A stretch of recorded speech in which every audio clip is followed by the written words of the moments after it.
morning friend and welcome again in my educational channel Masim Tutorials. I hope you are doing well. So आज हम लोग जो है बहुत ही इम्पोर्टेंट टॉपिक पढ़ने वाले हैं कोऑर्डिनेट ज्योमेट्री से रिलेटेड। तो इस वीडियो को आप अंत तक देखें, आपको जो है ये दोनों टॉपिक बहुत आसानी से समझ में आ जाएगा और आप कभी भी इसको नहीं भूल पाएंगे। तो टॉपिक का नेम है direction cosine and direction ratio in space. ठीक है, मतलब क्या, कोई भी लाइन हो उसका डायरेक्शन कोसाइन कैसे निकालेंगे, डायरेक्शन रेशियो कैसे निकालेंगे अगर स्पेस में दिया हुआ हो।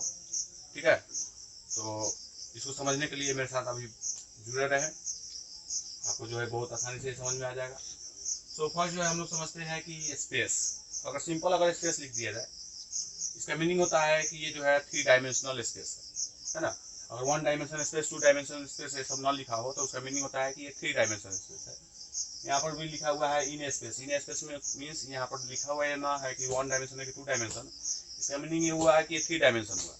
ठीक है, तो 3 डायमेंशन पहले हम लोग कोऑर्डिनेशन बना देते हैं। जैसे ये y एक्सिस, ये z एक्सिस, ये x एक्सिस। ठीक है, इस 3 डायमेंशन में अगर कोई लाइन हो, इस लाइन का नेमिंग मैं कर देता हूँ PQ। ठीक है, तो यही हम आज का पॉइंट है कि direction cosine and direction ratio of line in space. मतलब क्या, अगर एक PQ लाइन दिया हुआ हो किसी स्पेस में तो इसका डायरेक्शन कोसाइन क्या होगा, डायरेक्शन रेशियो क्या होगा, दोनों के बीच में रिलेशन क्या होगा। ठीक है, उसी के बारे में आज हम लोग देखेंगे। ठीक है, तो स्टार्ट करते हैं। तो इसका मैं कोऑर्डिनेटर लिख देता हूँ। अगर P का कोऑर्डिनेट हो x1, y1, z1, तो ये 3 डायमेंशन है तो इसमें 3 कोऑर्डिनेट होगा x, y, z। Q का कोऑर्डिनेट अगर हो x2, y2, z2। ठीक है, ये दोनों का कोऑर्डिनेट मैंने लिख दिया। अगर इफ दिस PQ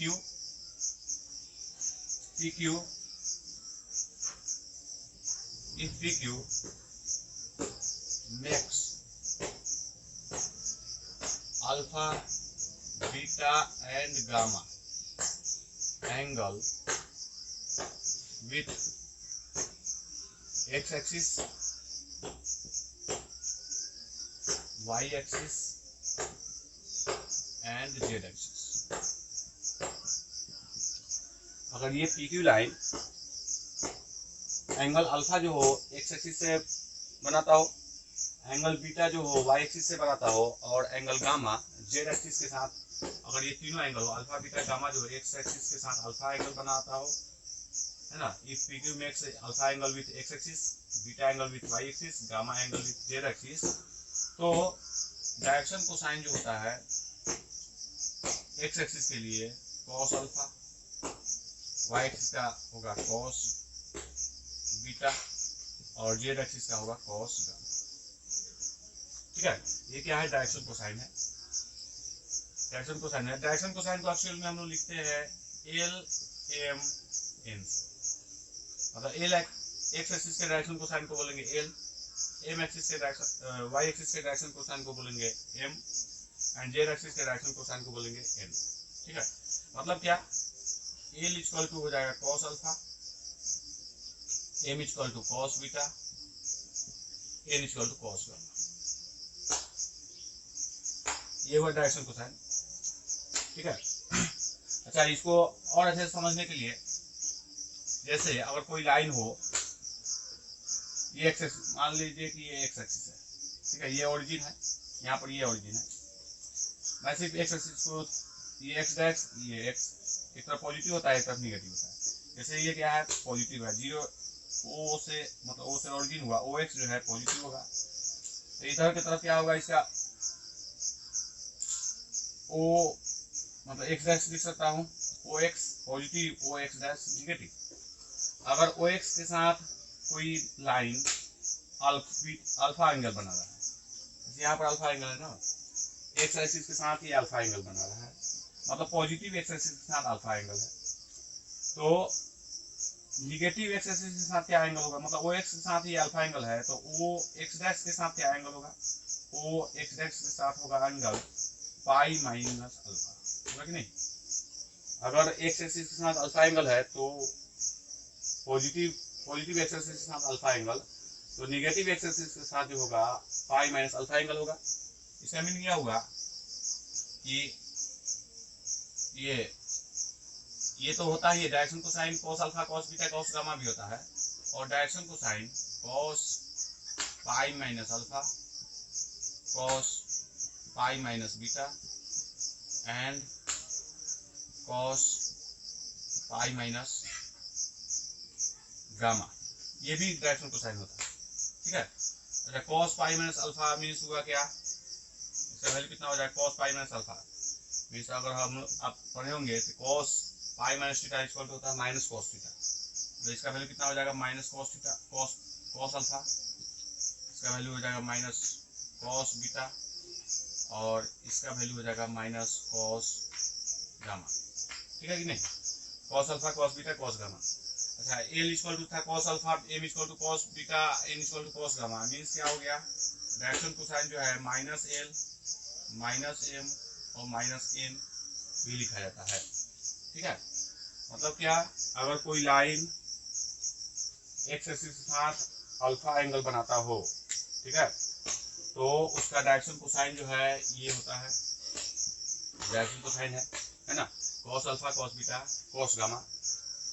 इसके साथ ही साथ ये भी उसका डायरेक्शन कोसाइन ही है, cos pi minus alpha cos pi minus beta cos pi minus gamma. Cos alpha को हम लोग एल से लिखते हैं, कॉस बीटा को एम से लिखते हैं, ठीक है, कॉस बीटा को एम से लिखते हैं, कॉस गामा को एन से लिखते हैं, है ना। तो इसको जब हमने सोल्व किया तो माइनस एल माइनस एम आया। इसका मीनिंग यह हुआ कि डायरेक्शन कोसाइन को जो है अगर L M N, if the direction cosine of any line is L M N, then the direction cosine is also minus L minus M minus N. So अभी हमने देखा कि direction cosine L equal to cos alpha, ठीक है, cos alpha. अच्छा यहाँ PQ, अगर PQ का लेंथ R से अगर लिखूँ मैं तो इसका लेंथ जो हो R हो, ठीक है, तो cos अल्फा मीन्स क्या होता है, बेस बाई हाइपोटेनस, है ना। तो cos अल्फा इक्वल टू हम लोग ऐसे लिख सकते हैं x2 minus x1 by r, है ना। इसका हाइपोटेनस क्या हो r है और x2 माइनस x1, तो इसका x कोऑर्डिनेट क्या है, यहाँ पे x कोऑर्डिनेट x1, इसका x कोऑर्डिनेट x2, इसका l equal to x2 minus x1 होगा, x1 बाई r होगा, मीन्स क्या cos अल्फा इक्वल टू होता है बेस बाई हाइपोटेनस, तो ये हो गया base x2 minus x1 by r।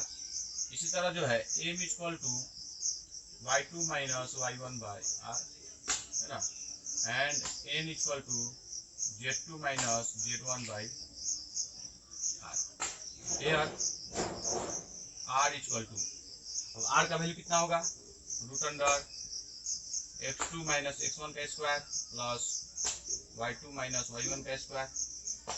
ये डिस्टेंस फार्मूला आप लोग पढ़े होंगे कि दो पॉइंट दिया हो, दो पॉइंट का कोऑर्डिनेट दिया हो तो उसका डिस्टेंस कैसे निकाला जाता है ना। तो x2 माइनस x1 का स्क्वायर, x2 माइनस x1 का square plus y2 minus y1 का square plus z2 minus z1 का स्क्वायर, है ना। ये r का वैल्यू है एक्चुअल में।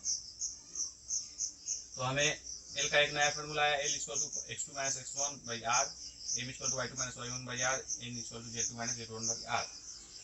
अच्छा अगर ये तीनों इक्वेशन को अगर इसको इक्वेशन 1 इक्वेशन 2 इक्वेशन 3 मान दो और l square plus m square plus n square find out करना है, तो l स्क्वायर मीन्स टोटल का स्क्वायर, है ना, तो होगा x2 माइनस x1 का square by r square plus y2 minus y1 का स्क्वायर बाई r स्क्वायर, है ना, m square equal to y2 minus y1 का स्क्वायर बाई r स्क्वायर, और n का स्क्वायर मीन्स z2 माइनस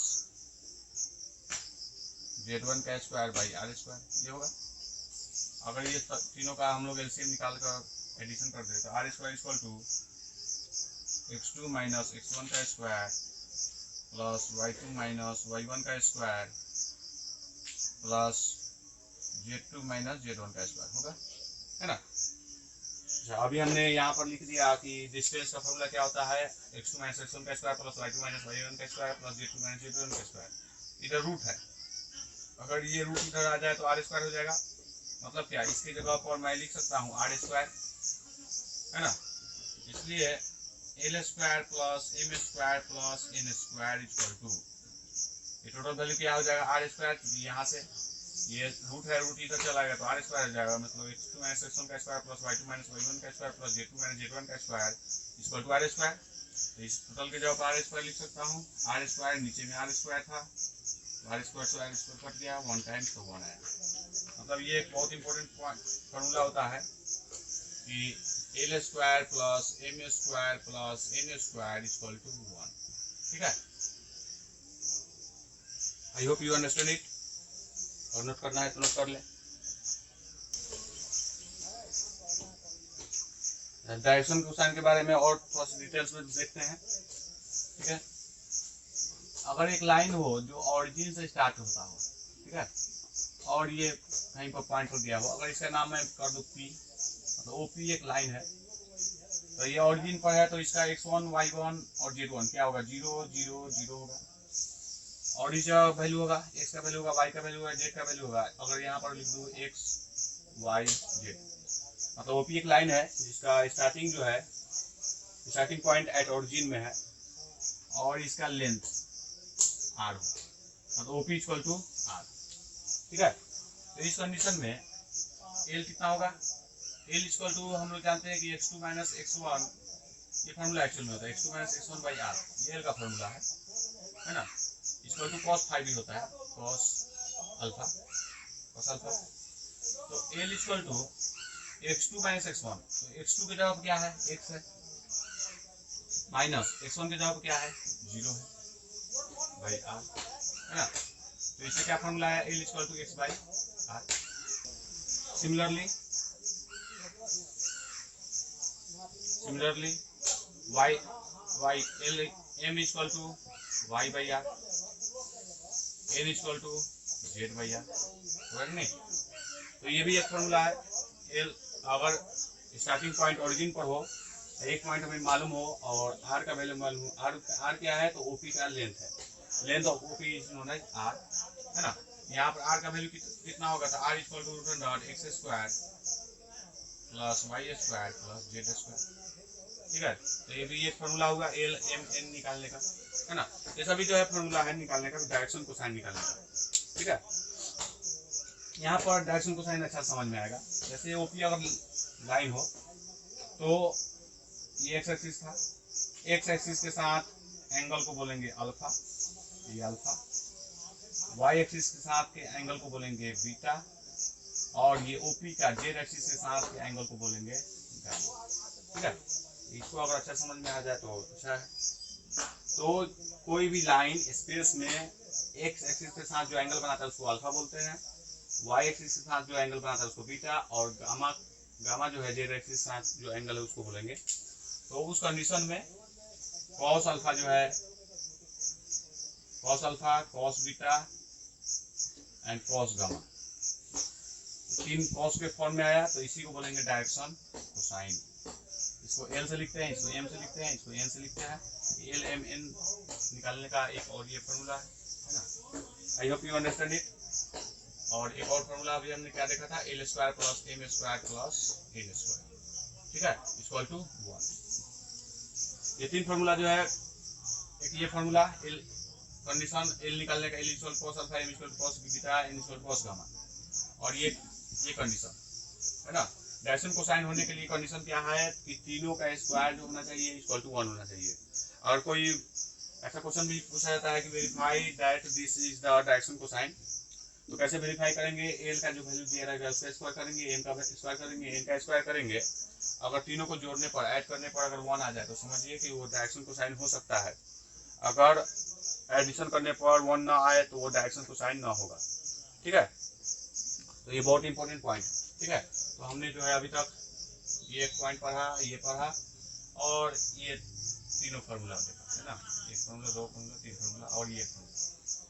तो ये था टोटल डायरेक्शन कोसाइन के बारे में। अब हम लोग देखते हैं डायरेक्शन रेशियो। ठीक है, सो अभी हम जो है डायरेक्शन कोसाइन देखने जा रहे हैं, ठीक है। तो डायरेक्शन कोसाइन क्या है एक्चुअल में, जैसे एल हम लोग जानते हैं डायरेक्शन रेशियो है, डायरेक्शन कोसाइन है L by A equal to M by B equal to N by C हो, है ना।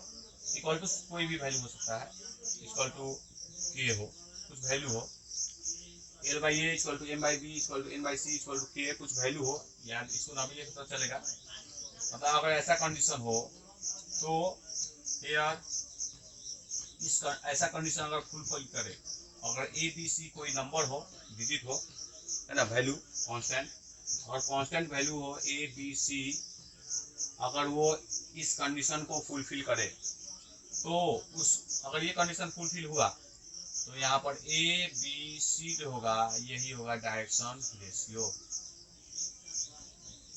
Direction ratio.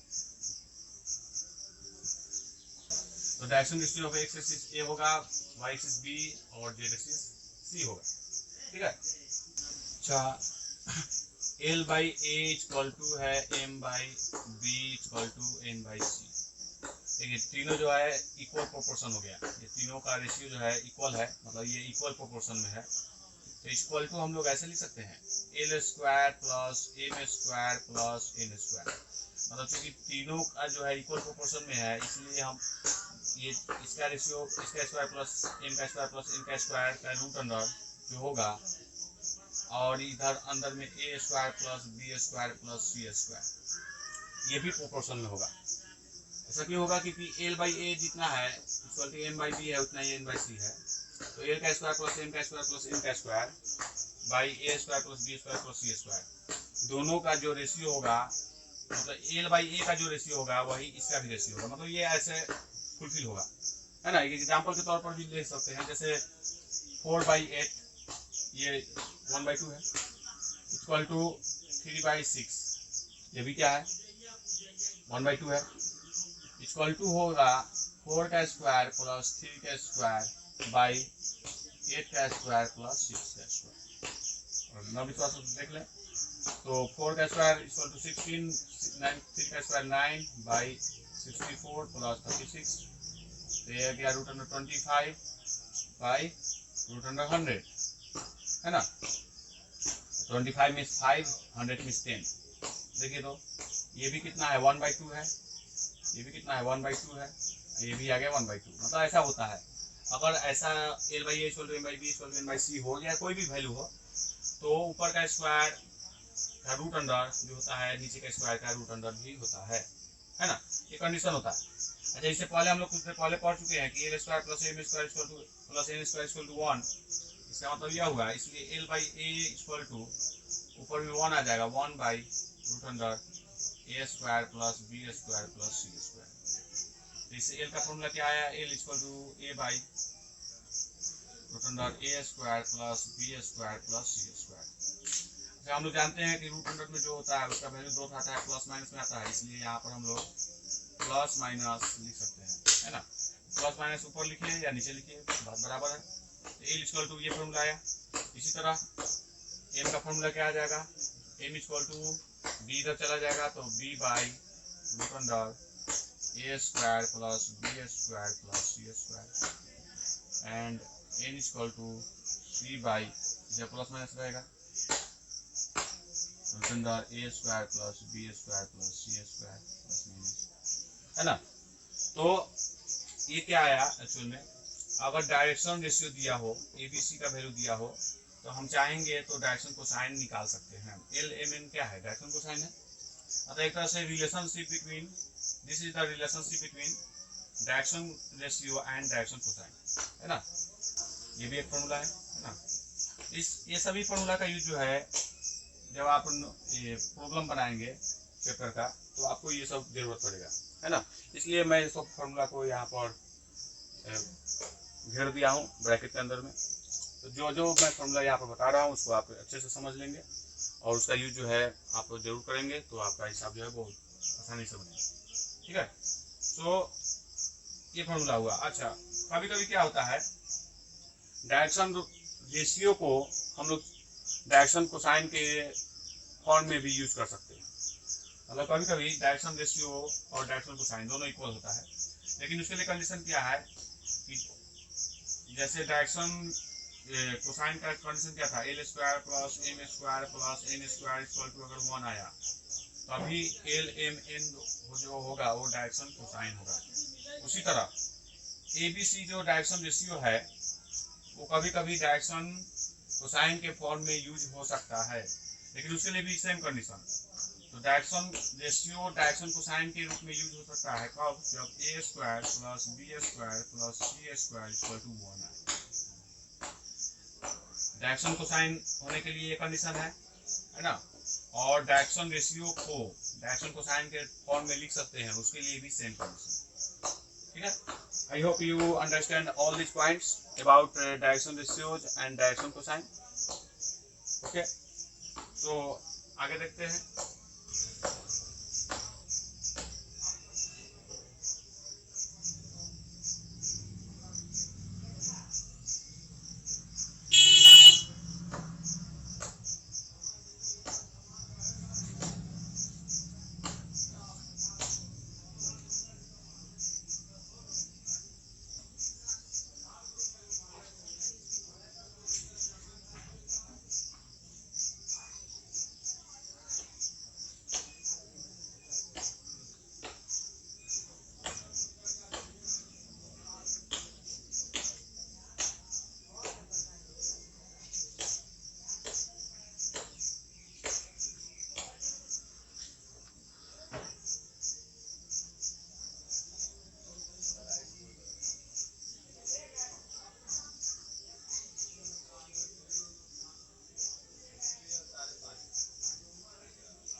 अच्छा, एक और पॉइंट देखते हैं। जैसे कुछ देर पहले मैंने बताया था कि L equal to cos alpha, M equal to cos beta and N equal to cos gamma, ये होता है ना। अच्छा, कॉस अल्फा का फॉर्मूला क्या लिखे थे, cos alpha equal to x2 minus x1 by R. Cos beta का फॉर्मूला क्या होता है, तो y2 minus y1 by R, और कॉस गामा का फॉर्मूला होता है z2 minus z1 by R, ये फॉर्मूला होता है ना। कॉस अल्फा से आर का वैल्यू क्या होगा, R equal to x2 minus x1 by cos alpha. इससे आर का वैल्यू क्या होगा, R equal to y2 minus y1, ये ऊपर चल जाएगा, ये नीचे आ जाएगा, cos beta and R equal to, इससे क्या फॉर्मूला आएगा, Z2 minus Z1 by cos gamma, ऐसे लिख सकता हूँ। देखिए तीनों आर ही है, तीनों आर है, इसका मतलब यह हुआ कि x2 minus x1 by cos alpha, है ना, कॉस अल्फा, क्योंकि ये आर है ये भी आर है, equal to y2 minus y1 by cos beta equal to, ये भी तो आर ही है ना, तो Z2 minus Z1 by cos gamma, है ना। अच्छा, cos alpha equal to L होता है ना, कॉस अल्फा को एल बोलते हैं। तो इसको मैं उलट देता हूँ, अगर ये उलट जाएगा तो ये भी उलट जाएगा, ये भी उलट जाएगा। तो cos alpha by x2 minus x1 equal to cos beta by y2 minus y1 equal to cos gamma by Z2 minus Z1, ऐसा लिख सकते हैं। कॉस अल्फा की जगह क्या लिखेंगे, एल लिख सकते हैं, L by x2 minus x1 equal to cos beta की जगह पर M by y2 minus y1 equal to cos gamma की जगह पर N by Z2 minus Z1, ऐसा लिख सकते हैं।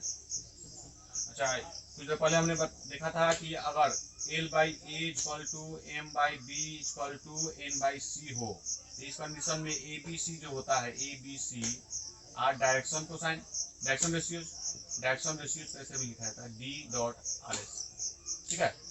तो यहाँ पर डायरेक्शन रेशियो क्या होगा, ए बी सी जो होगा डायरेक्शन रेशियो होगा, अगर इस कंडीशन को फुलफिल करे तो उसी के जैसा तो ये भी है, L by x2 minus x1 equal to M by B y2 minus y1 equal to N by Z2 minus Z1। इसका मीनिंग क्या होगा, ये जो है एक तरह से ए है, ये जो है बी है और ये जो है सी है, ठीक है।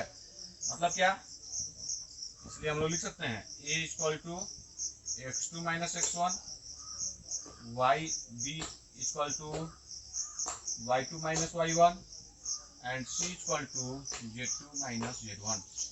इसका मीनिंग क्या होगा कि अगर एक पॉइंट, एक लाइन दिया हो, है ना, एक ऐसा लाइन दिया हो PQ, ठीक है, PQ लाइन दिया हो, इसका स्टार्टिंग पॉइंट होगा x1 y1 z1, इसका होगा पॉइंट x2 y2 z2। अगर ये पॉइंट दिया हो तो अगर हम चाहेंगे तो डायरेक्शन रेशियो निकाल सकते हैं, है ना। डायरेक्शन रेशियो निकालने के लिए सिंपली क्या करना होगा, इसके एक्स कोऑर्डिनेट से इसका एक्स कोऑर्डिनेट को माइनस कर देंगे तो ए का वैल्यू आएगा x2 माइनस x1, इसके वाई कोऑर्डिनेट से इसके वाई कोऑर्डिनेट को माइनस करेंगे तो b का वैल्यू आएगा, और इसके जेड कोऑर्डिनेट से इसके जेड कोऑर्डिनेट को माइनस करेंगे तो c का वैल्यू आएगा, ठीक है। मतलब क्या, अगर एक लाइन दिया हो तो हम चाहेंगे तो डायरेक्शन रेशियो भी निकाल सकते हैं और डायरेक्शन कोसाइन भी फाइंड आउट कर सकते हैं। सो आज के लिए इतना ही रहने देते हैं, कल जो है फिर नेक्स्ट टॉपिक के साथ ये जो है हाजिर होऊंगा। तो आज के लिए इतना ही, मेरे साथ जुड़े रहने के लिए जरूर मेरे चैनल को सब्सक्राइब कर लें, और इसी तरह आपको जो है अच्छे एजुकेशनल वीडियो मिलते रहेंगे। तो thank you, have a nice day.